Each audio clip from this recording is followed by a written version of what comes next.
What's up, Sales Nation? In this video, we're diving into the final 3 principles of influence following on from yesterday's video. If you haven't already seen that one, make sure you check it out in the link in the description. So if you're ready to learn how to use the influence principles that we're going to cover in this video to sell your local supermarket on letting you buy more than 2 tins of beans or soup or whatever it is during this pandemic crisis, then hit that thumbs up button and let's jump right into it. So the first principle of influence that we're going to cover in this video is the principle of likability. So you know the cliche, people buy from those that they know, like, and trust. Well, this is why the principle of likability is just so freaking effective. Now, there's a ton of scientific evidence that proves that we buy from people that we feel similar to. And a lot of this likability comes from being similar to the person that you're selling to or the person that you're engaging with. This comes from going back to olden days to tribal days. Well, our brains are programmed to trust the people that are in our tribe and fear individuals who are not in our tribe. So this makes perfect sense that we are more likely to be influenced by someone who is like us.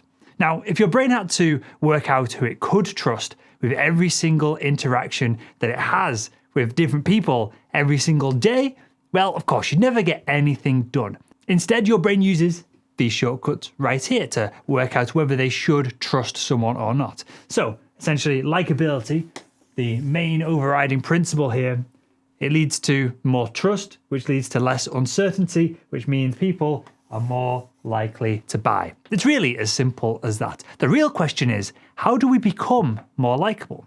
So this comes down to building rapport before you try and shove your sales pitch down someone's throat. It's pretty obvious, right? But it's something that salespeople often need reminding of. Of course, factoring into all of this, you've got to avoid becoming the stereotype of the arrogant, the brash, the aggressive sales professional that TV, film, and media in general tends to push on to the Western world. That style of selling, well, it might have worked 20 years ago, but it does not work anymore.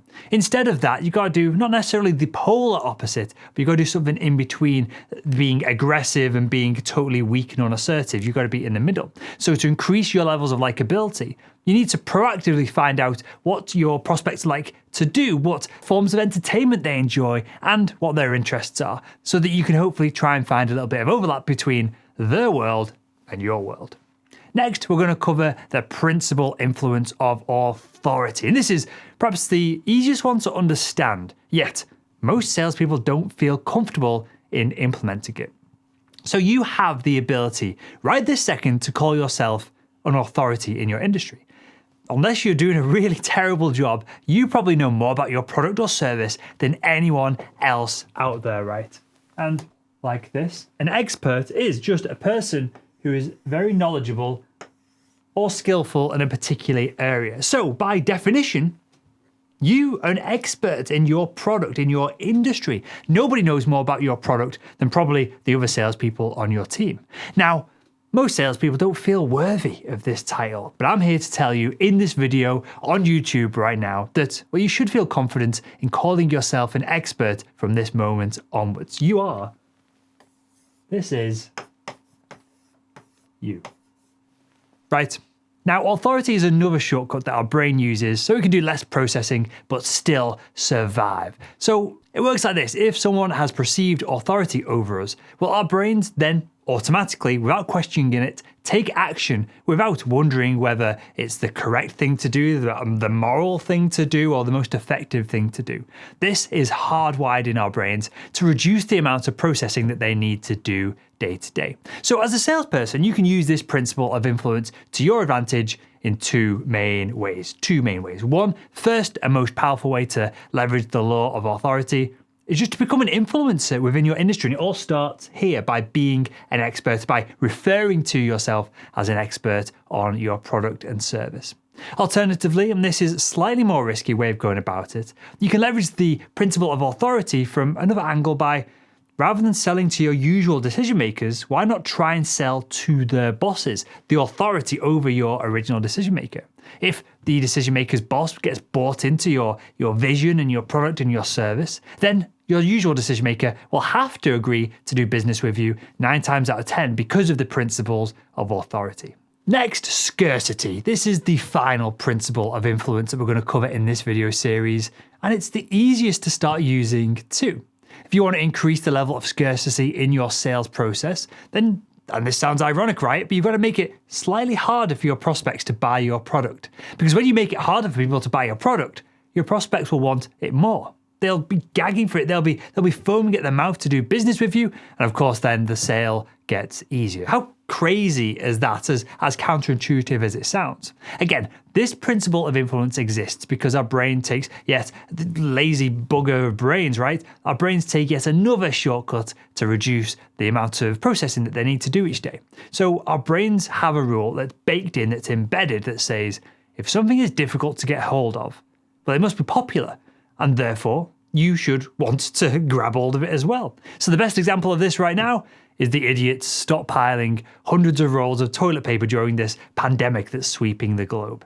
And you can use this influence principle of scarcity by limiting the time that you spend with your customers in a strategic way. So you want to become a scarce but valuable resource to them. So a practical example of someone putting this influence principle of scarcity into use is what pretty much all high-end shoe stores tend to do.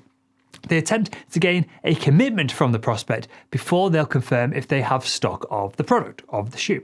So for example, the shop assistant, after you've tried on your shoes and you kind of get half excited about it, they'll turn around to you and say, right, I'm not sure if we have any of these in stock.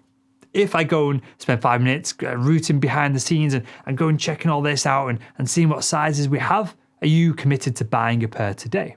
Now, the sales assistant knows damn well that the trainers, the shoes, whatever they are in stock, but they're using scarcity and commitment to lock down the deal and to get commitments on each step of the sales process. And that is how you use scarcity to get more deals done. And so there we have it, the final 3 principles of influence: likability, authority, and scarcity. So if you watched the previous video, if you haven't, you should do. It's in the link in the description below this one. The 6 principles of influence in their entirety are reciprocation, commitment, social proof, likability, authority, and what we just covered right there, scarcity.